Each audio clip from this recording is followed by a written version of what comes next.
Olen terveydenhuollon professori Kristiina Patja, koulutukseltani kansanterveystieteen dosentti, terveydenhuollon erikoislääkäri, en siis hammaslääkäri. Pohdin suun terveyden edistämisen ja suun terveydenhuollon yhteyttä osana kansanterveyttä. Terveyspolitiikka, se tällä hetkellä tuntuu keskittyvän yksilöiden sairauksiin ja niihin, jotka ovat hoidon piirissä. Mutta suurin osa meistä on kuitenkin palvelujen satunnaiskäyttäjiä. Ja kansanterveys, sehän koostuu kaikkien kansalaisten, jokaisen meistä terveydestä, toimintakyvystä, pärjäämisestä ja arjessa yhdessä elämisestä. Koska on helpompaa monimutkaistaa yksinkertaisia asioita kuin yksinkertaistaa monimutkaisia asioita, etenen biologiasta kohti yhteiskuntaa. Aloitan nyt siis matkan suuontelosta kohti kansanterveyttä. Pohditaan ensin suun, hampaiden, limakalvojen merkitystä ihmiselle. Suun terveydenhuoltohan ei ole vain hampaita. Suuontelo, sen lihaksisto, imusuonisto, rauhaset, limakalvot, kieli, kitalaki ja sen yhteys nenäonteloon tekevät siitä monipuolisen instrumentin ihmiselle. Suuontelo on ihmisen elimistön yhteys ulkomaailmaan, yksi niistä. Merkittävä osa elimistön puolustusjärjestelmää on suussa. Suuontelon kautta kulkevat nesteet ja ravinteet ruoansulatusjärjestelmän työstettäviksi. Altistumme suun kautta allergeeneille, patogeeneille ja kemiallisille altisteille. Suun limakalvojen kautta imeytyy lääkkeitä, kemiallista riippuvuutta aiheuttavia aineita, kuten nikotiinia. Suu on tärkeä osa puolustusjärjestelmäämme. Suun ja ikenien vauriot avaavat infektioportin verenkierron kautta koko elimistömme. Suun terveydentila kertoo siis myös yleisterveydestä. Suuontelo on ruoansulatuskanavan ensimmäinen osa, joka pilkkoo, jauhaa ja analysoi nauttimaamme ruuan. Pilaantunut tomaatti tunnistetaan kielenmakun ystyröissä ja sylkäistään pois. Ruoka kostuu, pilkkoutuu nieltäväksi ja siihen erittyy jo entsyymejä syljestä. Syöminen ja suun kanssa näpräily tuottaa meille aivoihin mielihyväkokemuksia. Syöminen on osa arjen nautintoja. Kielen tuottama osuus makuaistiin on osa ruokailun nautintoa. Salmiakki ei synnytä nenän katossa hajukäämeihin riittävää stimulaatiota. Tarvitaan kielen kykyä happamanaistimukseen. Jos suuontelo ja hampaat tuottavat pulmia, syömiseen tulee heti hankaluuksia, jotka heijastuvat syömiskokemukseen ja sitä kautta ravitsemukseen. Nenä toimii ilman puhdistimena, mutta kun tarvitsemme paljon happea, alamme hengittää suun kautta. Kun hengität sisään ilmaa, keuhkojasi ilmarakkuloissa happi vaihtuu hiilidioksidiin ja puhallat sen ulos. Päivän aikana hengität noin 10 000 litraa ilmaa, sillä tarvitset joka päivä 1000 litraa happea. Happi syntyy kasvien ja merilevien yhteyttämisen sivutuotteena fotosynteesissä auringonvalon energialla. Hengitämme siis vuorotahtia kasvien kanssa. Suu ja hampaat antavat meidän yhdessä kasvojen lihaksiston kanssa tehdä erilaisia ilmeitä ja muodostaa sanoja, sekä ne toimivat läheisyyden liimatehtävissä. Hampaattoman ihmisen puhe on vaikea ymmärtää ja takavuosien lonksuvat tekohampaat loivat omanlaistaan klangia puheeseen. Kuunnelkaapas vaikka presidentti Paasikiven virkaanastujaispuhetta Yle Areenasta. Suun sosiaalinen merkitys jää usein unholaan, kun tuijotamme mekaanisesti hampaiden kuntoa. Jotain sen merkityksestä ehkä kertoo viimeisen vuosikymmenten ajan huulien täyttämisen muoti, joka nyt on kyllä hiipumassa. Suu viestii meille suoraan kauneuden käsityksistämme sekä epäsuorasti on osa lisääntymisen viestintää. Biologian, fysiologian ja sosiaalisten suhteiden kannalta voi hyvin sanoa, että terve suu, se tuottaa terveyttä, toimintakykyä, pärjäämistä. Se on yksi palanen kansanterveyttä. Kansa ja terveys, kun laitetaan samaan sanaan, saadaan kansanterveys. Puhutaan ensiksi vähän jälkimmäisestä osasta, terveys. Harmittavan monen suussa kiertää edelleen maailman terveysjärjestön WHO:n määritelmä vuodelta 1946, jonka mukaan terveys on täydellisen fyysisen, psyykkisen ja sosiaalisen hyvinvoinnin tila. Mitä on täydellinen fyysinen terveys? Entä täydellinen sosiaalisen terveyden tila, miten se määriteltäisiin? Tarvitseeko terveyden olla täydellistä, jotta voi kokea itsensä terveeksi? Jokaisella on henkilökohtainen käsitys terveydestä. Ihminen voi kokea itsensä terveeksi sairauksista riippumatta. Terveys ja sen kokemus vaihtelee ajan ja iän mukaan. Hengittäminen, sydämen syke ja liikkuminen ovat osa fyysistä terveyttämme. Tarvitsemme ruumiimme toimintakykyä sopeutuessamme ympäristömme ja mielemme sisäisiin liikkeisiin. Psyykkinen terveys on aivojemme kykyä hankkia ja käsitellä tietoa ja muun muassa elämänhallinnan tunnetta. Me ihmiset tarvitsemme toisiamme, joten sosiaalinen terveys on meille tärkeää. Vastavuoroisuus ja yhdessä tekeminen ovat terveytemme edellytys. Viimeisenä terveyden ulottuvuuksiin on lisätty henkinen, spirituaalinen terveys. Tarvitsemme yhteyden itseemme, muihin ihmisiin, luontoon ja pyhään. Elämällä on oltava merkitys. Terveyden moniulotteisuus tuli esiin korona-aikana, kun osa näistä jäi vajaaksi rajoitusten takia. Itseäni puhutteli suomalaisten yhteys luontoon ja tarve liikkua luonnossa. Kansanterveys ei ole vain sairauksien ehkäisemistä, vaan kokonaisvaltaista terveyden edellytysten luomista. Tarvitsemme tervettä ja toimivaa suuta aika moneen terveyden ulottuvuuteen. Olen läpi työurani tehnyt suun terveyden ammattilaisten kanssa yhteistyötä. Hieman kyllä lohduttaa tämä viime viikon jakelulistan viesti yleisen yliopistomme lääketieteen osastolla, jossa pyydettiin korjaamaan opetuksen ydinaineksen termejä ja korjattavaa löytyi. Se lohduttaa minua lääkärinä. Voiko siis suun terveyttä tarkastella tästä laajemmasta näkökulmasta pelkkien ikenien, karieksen ja puuttuvien hampaiden lisäksi? Mitä on hyvä suun terveys? Riippuu siitä, miten määrittelemme. Onko se suun sairauden puuttumista vai suun hyvää toimintakykyä? Riippuu, miten sen määrittelemme. Kansa, sekin on latautunut sana. Kansa tietää, kansa toimii, kansa tuntee. Kansan terveys tarkoittaa rajatun ihmisyhteisön määriteltyä terveyttä. Kansan jäseniä yhdistää toisiinsa ja erottaa muista kansakunnista yhteinen kotimaa, historia, julkinen kulttuuri, talous. Ei siis puhuttu kieli, ei ihonväri, ei sosioekonominen asema tai asuinpaikka. Jos otetaan yksilöiden terveys ja sen rakennuspalikat, niistä koostuu kansanterveys. Terveys syntyy yhteiskunnassa pääosin terveyspalvelujen ulkopuolella. Suun terveys on tästä merkittävä poikkeus, johon palaan myöhemmin. 3/3 kansanterveyttä synnyttävät ihmisten valinnat arjessa. Mitä syömme, mitä juomme, miten liikumme, mistä saamme nautintomme, miten nukumme tai miten kuormittavaa arkemme on. 4/4 syntyy vuorovaikutuksessa toistemme kanssa. Mikä on meidän sosiaalinen yhteisömme? Millaisen sosiaalisen pääoman olemme saaneet lapsuudessa tai nuoruudessa? Olemmeko saaneet tukea kasvuun, kehitykseen ja myöhemmin iloissa ja suruissa? Geeneille emme voi mitään, mutta terveyden suojaavilla determinanteilla voimme paljonkin.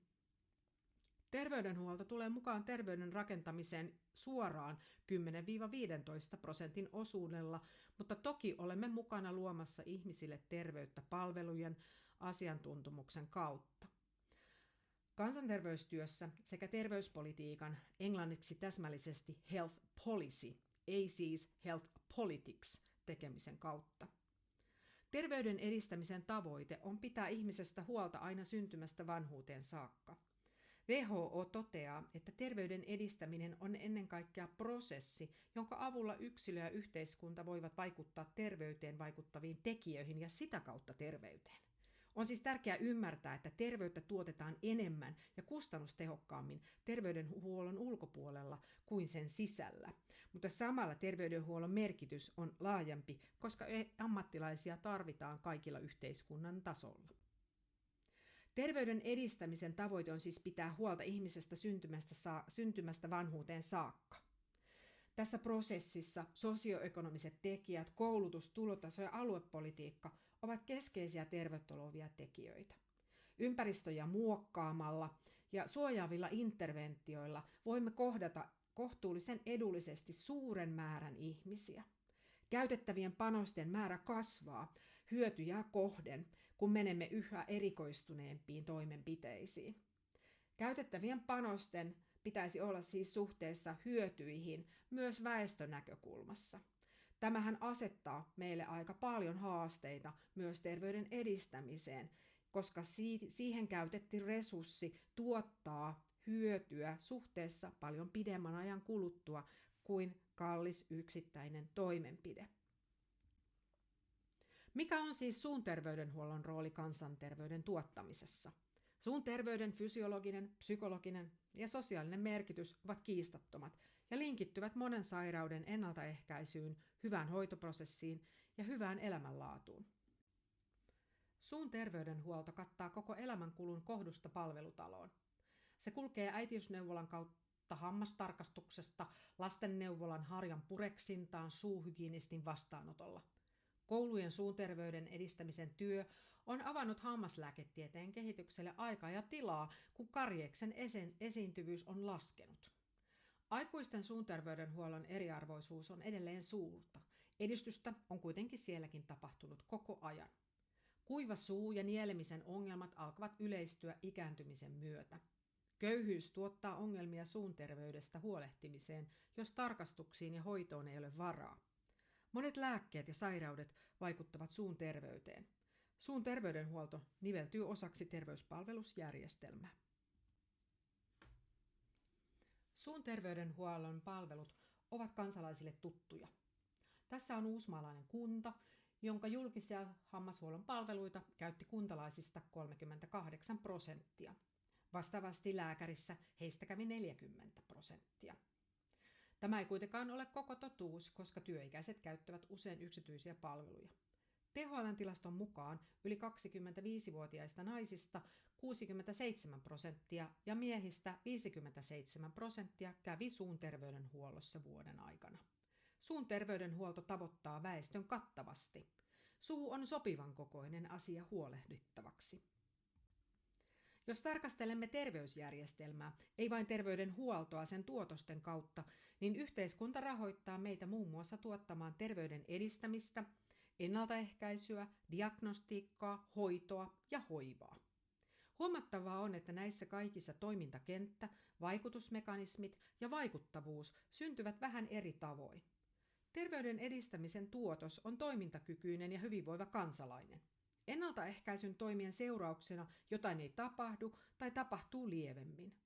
Diagnostiikassa osuvuus ja tarkkuus ovat arvossaan ja hoitojen tulee olla vähemmän haitallisia kuin sairaus. Hoivassa elämänlaatu on tärkein vaikuttavuutta ennustava tekijä. Suun terveydenhuolto on mukana näissä kaikissa vaiheissa. Kansanterveyden tuottamisessa se tarjoaa erinomaisen mahdollisuuden tarkastella systeemisesti elämänkulkumalleja ja vaikuttavuuden tuottamista kaikissa terveysjärjestelmän osissa. Kansanterveyden suurimmat uhat ovat kansansairaudet eli ne sairaudet, joiden yleisyys väestössä on suuri. Terveyskäyttäytymisen riskitekijät ovat niiden taustalla pääosin samat. Näihin vaikuttamisessa ja erilaisten toimien suunnittelussa suun terveydenhuolto on avainasemassa. Olen saanut olla itse miettimässä neuvoloiden ja koulujen savuttomuutta, koulujen joukkoruokailua ja työikäisten nikotiinivierotusta yhdessä hammashuollon kanssa. Kokonaisvaltaisuus ja arjen realiteettien ottaminen huomioon on aika selviö suun kanssa. Kuten muistatte, tarvitsemme sitä oman terveytemme tuottamiseen joka päivä monta kertaa. Onko kaikki jo tehty? Sitä voi tarkastella vaikka rahan kautta. Se kertoo meille, mitä me nyt koemme arvokkaaksi rahoittaa. No jos katselemme 1800-luvun huolta siitä, että ennaltaehkäisy saa vähemmän tilaa kuin korjaava hoito, emmepä ole tulleet kauaksi. Vaikka karjeksen esiintyvyys on saatu laskuun, kansanterveyteen investoiminen suun terveydenhuollossa jauhautuu edelleen hoidon hampaisiin. Tämä olisi saatava kuitenkin uudistumaan. Kansantaloutemme ei kestä hoitovetoista arvopohjaa yhteiskunnassa ja ammattilaisten keskuudessa. Hammaslääketieteen tutkimus on erittäin korkeatasoista, mutta nyt systeemin rakenne uhkaa sitä vakavasti. Tutkimus ei houkuttele entiseen malliin. Erikoishammaslääkäreistä on huutava pula. Me emme uusiudu, kehity ja houkuta kansainvälisiä tutkijoita, yrityksiä ja asiantuntijoita, jotka olisivat edellytys kansanterveydelle ja kansantaloudelle. Meidän ammattilaisten, meidän on muututtava. Kansahan meille on kuitenkin annettu. Meidän on käytävä arvokeskustelua ja otettava kansanterveys- ja väestönäkökulma mukaan myös suunterveydenhuollossa laajasti. Me lääkärit olemme eriytyneet munuaisiin, keuhkoihin, maksaan, sydämeen, aivoihin ja niveleen. Suunterveydenhuollon ammattilaiset tarkastelevat maailmaa ja elämänkulkua yhden elinkokonaisuuden, suun kautta. Viime kädessä on ihmiskäsityksestämme kyse. Miten me näemme ihmiset? Ovatko he toimivaltaisia ja arvokkaita vai kohteita toimillemme? Onko todella diabeetikko ihminen, joka kärsii diabeteksestä? Eikö se ole vain ihminen, joka elää elämäänsä diabeteksen kanssa ja toivottavasti huolehtii yhdessä teidän suun terveydenhuollon ammattilaisten opastamana hyvin omasta suustaan ja hampaistaan? Ihmiskäsityksemme näkyy tekemisissämme, kuten hyvin voi lukea tästä lainauksesta Helsingin Sanomissa. Hammaslääketieteen perustaja ja suomalaisen lääkäriseura Duodecimin perustaja Matti Äyräpään kirjoitus vuodelta 1912 tuntuu tutulta. Se, että hammaslääkärien puute, joka nykyään on olemassa, tulee varmasti loppumaan, tätä omaksumista todistaa yliopiston odontologisella laitoksella työskentelevä kandidaattien suuri määrä. Lähivuosina tulee valmistumaan 30 uutta hammaslääkäriä vuosittain. Tulisivatko nämä lisätyt pätevyysvaatimukset niin sanotussa määrässä vähentämään oppilaiden määrää? Emmepä usko, että tarvitsee pelätä. Olemme nähneet, että korotetut vaatimukset tulevilta lääkäreiltä eivät ole karkottaneet nuorisoa tältä uralta. Hammaslääkäriemme halua ja kykyä tieteelliseen tutkimukseen meillä ei ole syytä epäillä. Ylioppilaille, jotka meidän maassamme valmistuvat hammaslääkäreiksi, on arvaamaton etu siinä, että niillä akateemisina kansalaisina lääkeopillisessa tiedekunnassa on tilaisuus kehittyä alallaan yliopistossa, eikä kuten monessa muussa maassa yksityisessä tai virastojen hammaslääkärikoulussa. Se läheinen side, joka täytyy löytyä odontologian ja muiden lääketieteen haarojen välillä, on oleva arvaamattomaksi hyödyksi odontologialle ja sen harjoittajille. Ja jos itse vielä lisäisin, myös kansanterveydelle.